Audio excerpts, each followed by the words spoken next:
Hello and welcome Hello. to this wonderful poetry session being done for Brown Critique. I am Rekha Sethi and I have with me Sukrita Paul Kumar, but lovingly we call her Sukrita. That's her pen name for writing poetry. Sukrita wears many hats.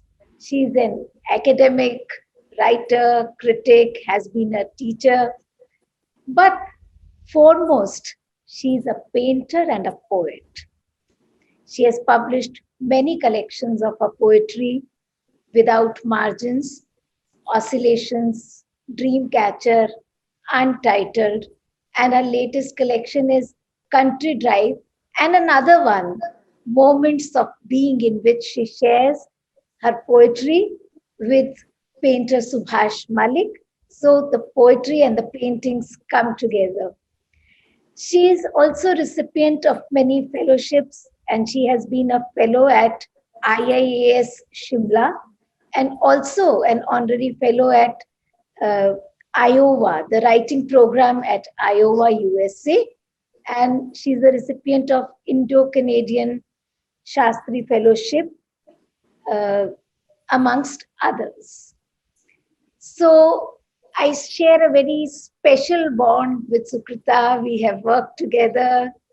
I have translated some of her poetry and I have read her on many, many things, not just her poetry, but she has been uh, writing on partition. So I have read all through that and have known the multifaceted personality that she has as an academic critic, and of course, the sensitivity with which she writes and paints. So, welcome, Sukrita, to this program. And Thank you. Thank you very much, Rekha. I think Rekha Sethi and I are basically co-travelers. And I feel very fortunate that we are in each other's company often in the context of doing books, in the context of having dialogues through the translation process in a way, because Rekha is probably the first one who did, first one in the sense of full length volume, which she did, in the context of translation. She translated a whole volume of my poetry and it got published as Samay Ki Kasak. And it was much acclaimed and a lot of people. And personally, I felt that the dialogue that we had through that particular process of translation, by leaving each other alone, and yet the dialogue happened. And I think that is the kind of translation that I always respect, where the autonomy of the translator is maintained and the translator is not all the time anxious as to what would the original poet say, because ultimately the translator is herself becoming a poet or wearing the hat of a poet to be able to make poetry stand on its own. Rekha's speciality has been women's writings. She has done several books, and particularly the last two that she did in Hindi. They are much acclaimed and people are looking forward to all the time either discussing that material that she has, and very rarely do you have a very clear feminist approach which she has applied, and at the same time it's not a screechy, screamy kind of feminism that she talks about, but she theoretically examines Hindi poets. I don't know the number, it's probably nearly 6 to 10 in number. Seven. Yeah. Let us go to your poetry. Yeah, but I can go on like that, that's true. But this is of a dialogue. Even today's program is a kind of a dialogue that we want to maintain. So I think I would start by, is that all right if I start reading my poems first?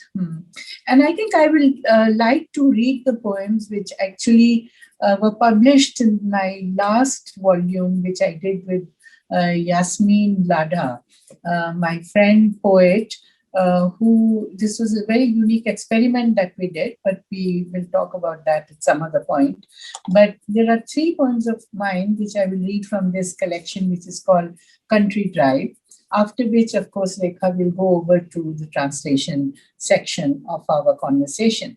So I would like to read first and foremost a poem which actually is emphasizing on my journey in a way in life itself, and I see a lot of poetry of mine which also has come with that kind of curiosity, I would say, of what next or how is this moment, and there's a tremendous amount of curiosity, but I reflect on that curiosity rather than go into a description of what I see or what I do.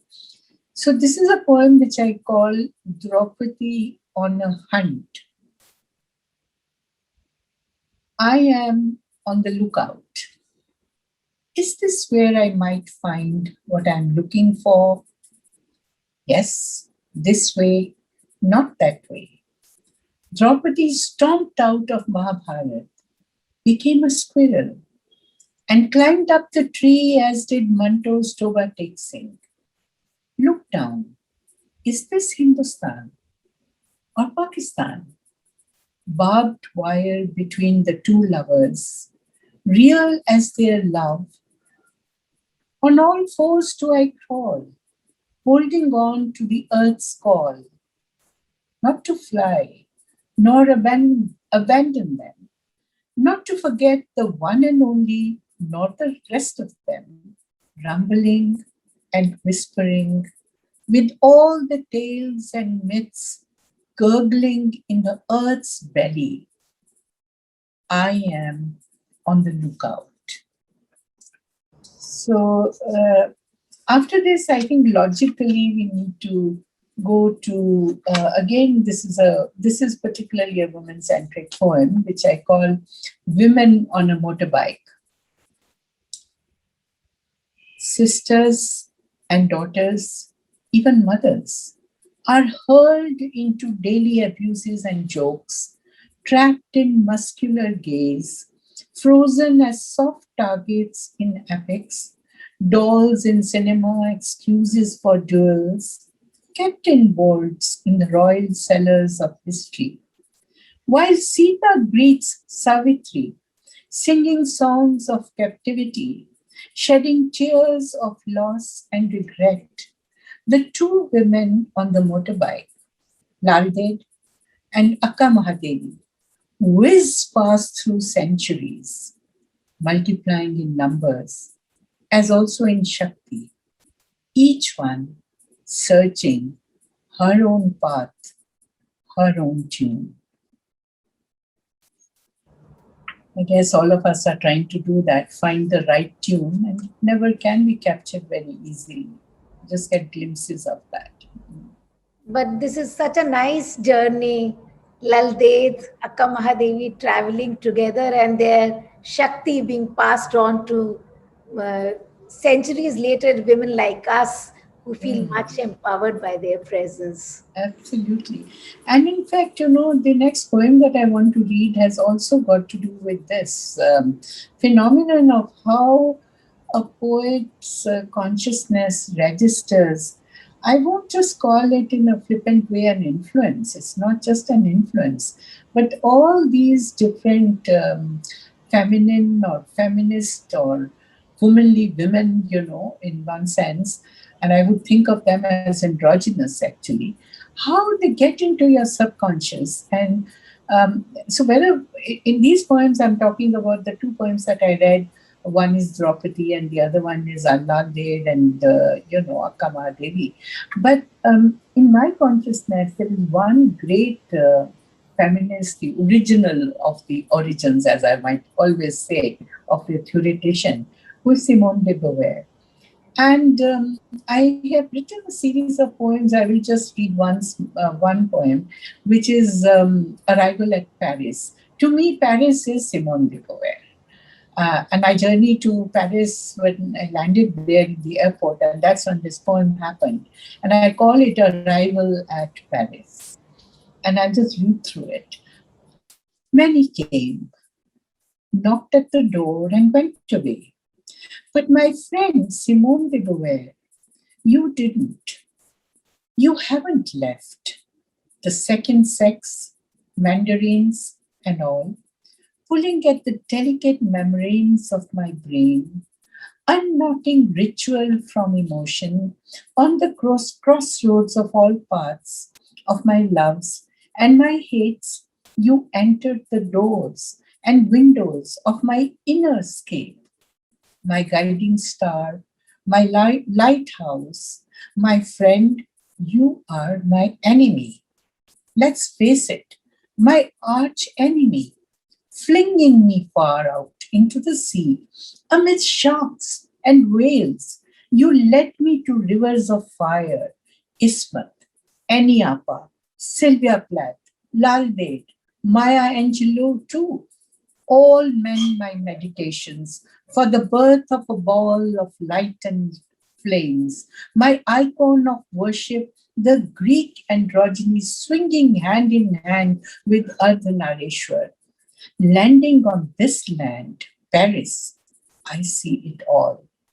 The ashes of lava over Simone's territory disperse the fireballs of light darting between the east and the west, beyond gender, beyond the male, and beyond the female. So this is how I landed at Paris. Yeah, Uh, this was very, very, I should say, this is very close to my heart as well, mhm. because the friend, the guiding light, the lighthouse, but how difficult the woman's journey becomes once she knows where she Yes. belongs. Exactly. So it's a very difficult part of the journey which one undertakes very willingly, though. I Yeah, think very willingly. So the last poem that I want to read from this particular collection, Country Drive, is a poem that I am personally very fond of, and so I cannot resist reading it. It's called At Wagga. At Wagga, I love you the most. The border, marked by the spectacle of stomping army boots, shining medals, beating their chests into the rising and setting sun. The day becoming night and the night day when the guards on both sides change, bang, bang. I love you the most at Wagga. When the guns are raised to salute separation, division, and rupture, when the neighbor dies and wears the shroud, becomes enemy all at once. My friend, you go away, only as a bird does, flying in the free skies, when lines of hatred rise against prayer flags. Vaga happens. And I love you the most because you are on the other side of the border. That's the irony. That's the irony.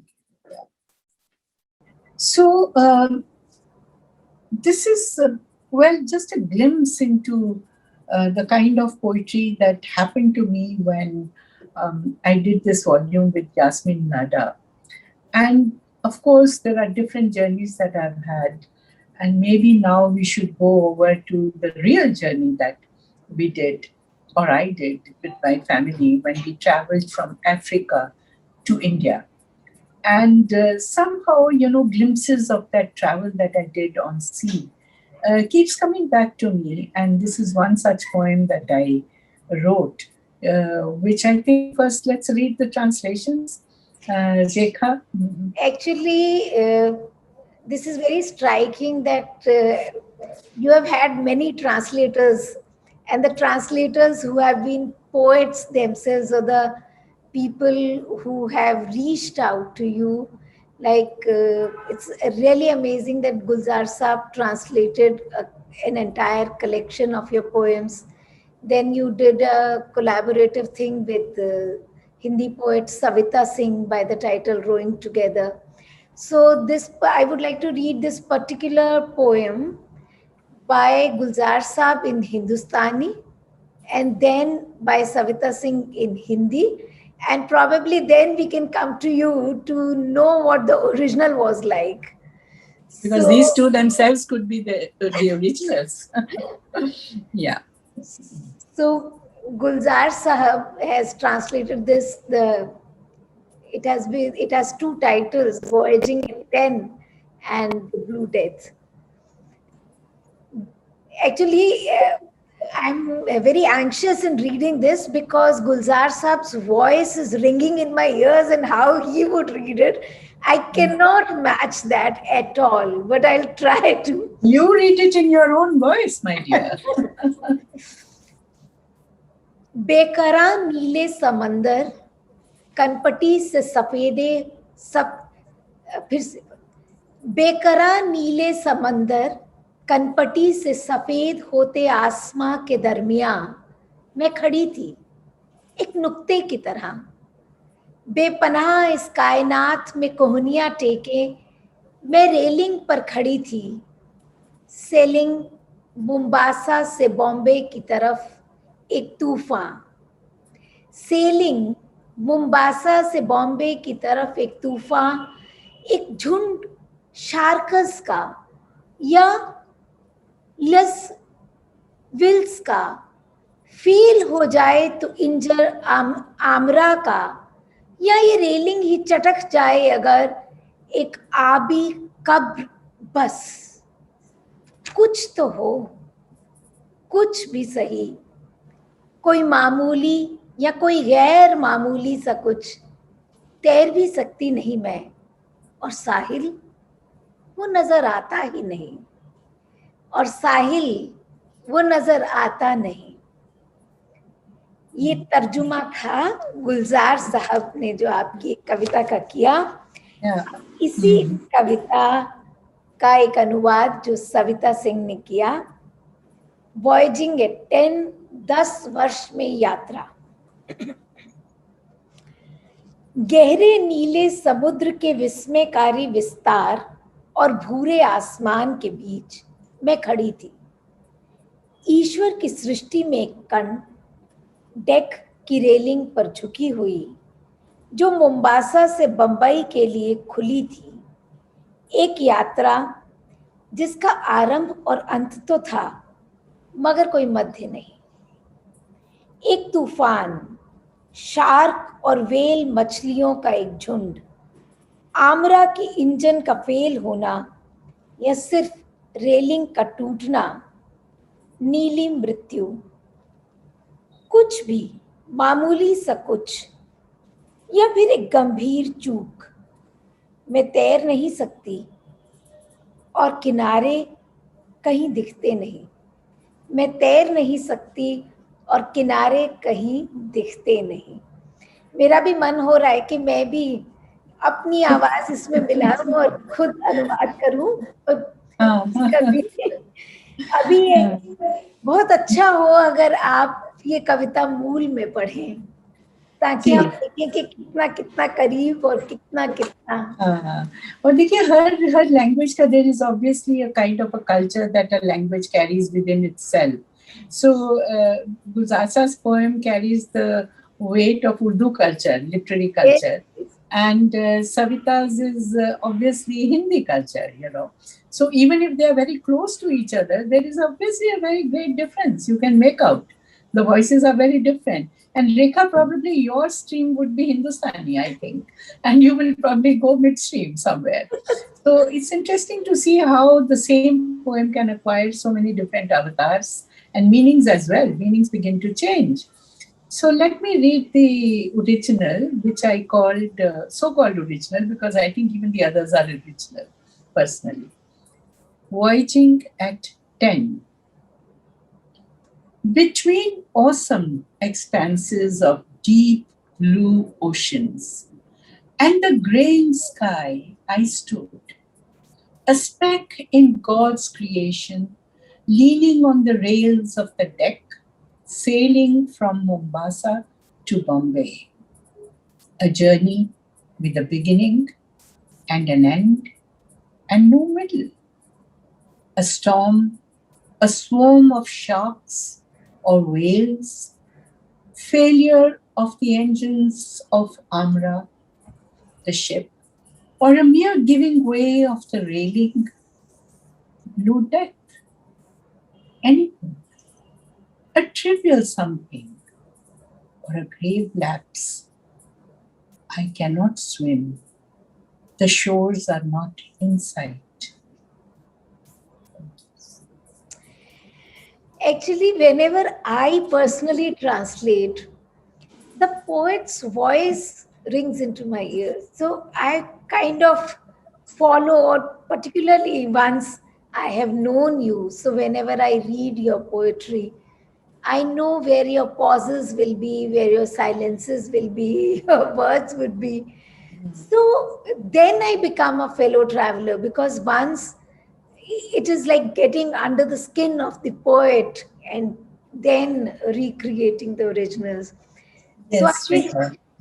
we also read some of our translations that we did together. Yeah. We lovingly call this kind of reading as Jugal Bandi often. Yeah, yeah. And also it becomes a kind of a guftagu in some ways, because it's one is in response to the other Yeah, and has its difference. And for instance, even in these translations, I am not sure in either of these translations, but that particular feeling that I have myself experienced, which is, that of a little girl of 10 years who is traveling in the ship and is on the sea for about 8 days without any shore in sight.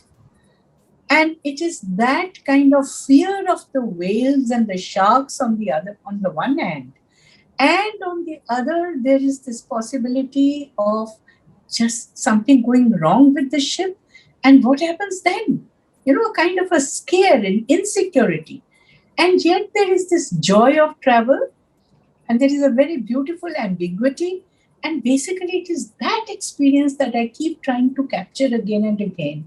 And this is not the only poem that I have written on this, because those journeys mattered to me a great deal, the experiential part of it. As a small child who is at sea, literally at sea, you know. So I don't know if in the translation it's for the reader or the listener to make out, but personally, I hang on to that point. So I think now we can move on to Rekha, your translations. And yeah. Actually, today let's read some other translations. We have often read together the collection Untitled and the Hindi collection from the Untitled Samay Ki Kasak. But today we will read some poems from the Dreamcatcher. yes. So you So want, which one would you like to read first? Is it let's read some one very small poem if we can. It's titled Heights. okay? All right. Yes. So you read first, Yeah. or I read first. No, you read first. So ऊंचाइयां, ऊंची सातवीं मंजिल बुद्ध की कथा कहती है। ऊंची सातवीं मंजिल बुद्ध की कथा कहती है, कामना और पीड़ा से परे, बहुत ऊपर एक दिन जन्म लिया मैंने, एक दिन मृत्यु को वरूंगा मैं। Heights. The seventh floor tells Buddha's tale. Above desire, above suffering. One day I was born, one day I shall die.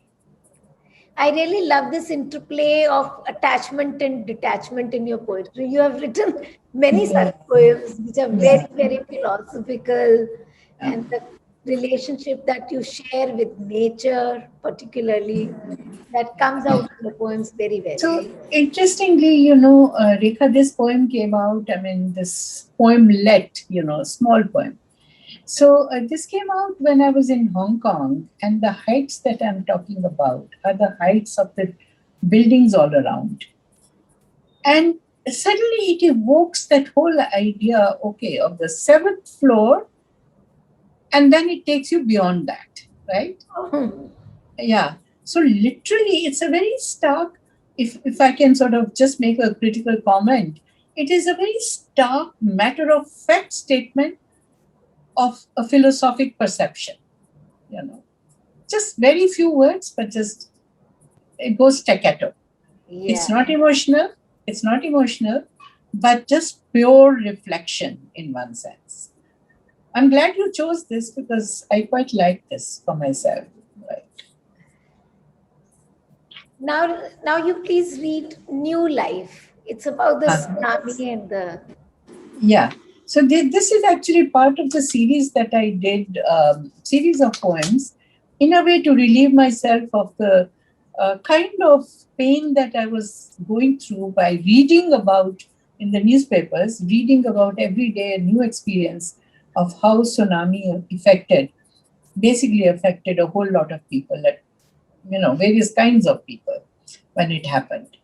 So this is the one of the poems is in fact a little longer than the others, but short enough. So I call it New Life. New 9 months gone, she went into the trance of labor on the banks in Port Blair. Waves of razor pains rose from the center, tearing the earth apart, sucking in frolicking humanity.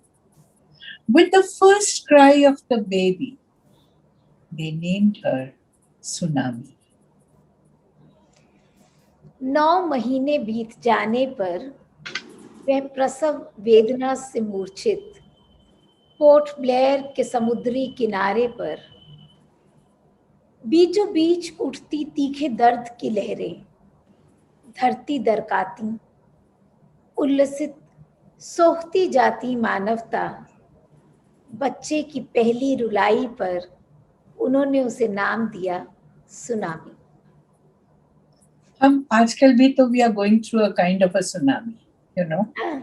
So it's very appropriate to be thinking of this because I think this, when you feel that the world is coming to an end. And it's also ironically tied up with the idea of a new baby getting born, you know. And you might even call that baby corona or pandemic, so whatever, like tsunami. Because the idea of something new happening is happening along with the idea of somebody dying, and not, it's almost all of humanity going into the waters and dying. So, this simultaneity of death and birthing is what comes out of, I think, this particular thing. I'm sorry, I'm a teacher, I get into this, but it just occurs to me that it resonates so much with what we are going through today in the context of the pandemic.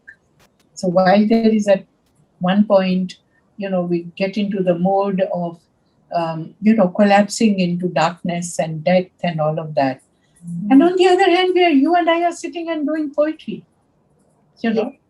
Actually, you have written a series of poems on Corona and the Yes. dialogues with Ganga. Yeah, yeah. We should move to that, but before that, can we read a one very small Yes, please go ahead. meaning? I'll read it in Hindi first then. Yes, please. अर्थ कुछ नहीं के बीच से ही कुछ निकल सकता है कुछ नहीं के बीच से ही कुछ निकल सकता है जैसे सूखी खाली स्लेट पर बुलबुला फट जाने से उभर आती है पूरी सी गोल आर्द्रता. Well translated. इनफैक्ट मुझे लगता है कि उसी को हम ओरिजिनल मान लें. तो क्या फिर अब गंगा पर जो आपकी कविताएं हैं उन पर चलें हम. काफी समय शायद हो चुका है लेकिन अच्छा करने से पहले छोटा सा 2-3 करते हैं. हाँ 2-3. I think I would like to, Ganga dialogues, of course, they started earlier than the pandemics. And then when we moved into the pandemics, my dialogue with Ganga also took a different shape. But I'm not going to read that part of the Ganga dialogues. I will read the earlier part, which I was doing actually, writing when I was experiencing Ganga physically, when I was at the shores of Ganga. So it kind of got me to be in a very reflective, philosophic kind of meandering into poetry. And so that's the part that I will read. Maybe two or three. How much time do we have? Maybe about 2, 3 of them. So I start with a little one. My soul lies deep in your waters, O Ganga. My body must dive into the river from Himalayan heights to embrace her. Silver ripples on your surface, O Ganga, rise from the soft tips of your fingers, playing on taut strings of the sitar, rolling under your waters, over rocks, over pebbles. Gushing waters singing seductively to the naked winter trees, also to the fully clad in evergreen foliage. O Ganga, you move on in time, in space, in rhythm, in style, forever arriving in the arms of the ocean. Stillness of trees becomes more still with your gasping waves, O Ganga, running in exasperation to reach the destination again and yet again, till the end of the world. You keep flowing. That's it. I think if it's time, we can probably stop here.